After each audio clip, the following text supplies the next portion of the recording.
Hi there. Is this on? Hello.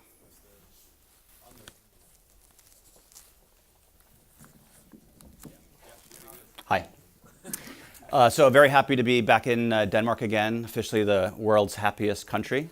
I don't know exactly how they measure that, but anyway, very happy to be back on Capital on Stage. Thanks, Arjun, for inviting me back.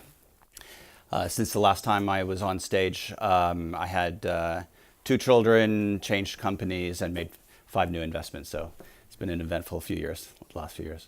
I want to talk a little bit about why you should want to work with Conor Venture Partners, or if you should want to work with Conor Venture Partners, depending on who you are, and why you should want to work with me, and then close with a little bit of advice.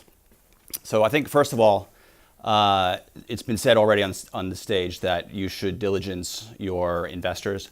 I would concur with that. I think it's very important to know who you're sort of getting into bed with, to use an overused analogy.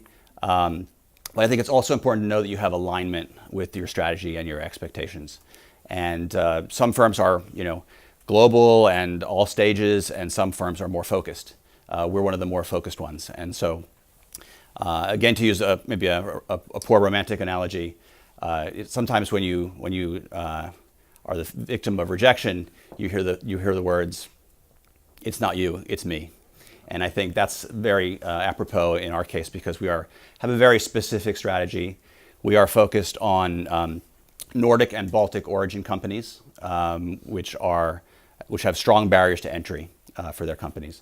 In the past, this might mean an IP play, but it doesn't have to be. It can be marketplaces. It can be other hard to copy and hard to reproduce advantages that companies have. We do focus on early A rounds. Because of the nature of our business, we tend to generally do more B2B, although we do have, for example, consumer hardware company called OmegaWave, which is doing adaptive training plans for serious athletes.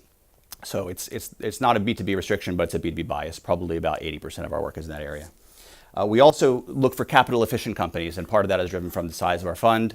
We have a 50 million euro fund. We usually make €500,000 to €2 million investments. And what we look for are companies which, although they emerge from the region, we're not looking for the regional champion of any category, but really those that have the opportunity to become global leaders. Some of the companies that we're involved with have been mentioned on stage today. For example, Blackwood 7 a couple of times is one that I'm involved with. Another one from the Øresund region is Neo Technologies, the world's leading graph database, and we're looking for the next ones. So why should you want to work with me? One of the unusual things is that I'm actually based in London, but I'm a Nordic-focused investor, partly because I was born in Finland, and I've always felt kind of a kinship with the region. I do believe that we have opportunities to create global winners out of this area, and I also have a deep technology background. So, like some others, I started programming at a very young age. Probably 6 or 7 years old.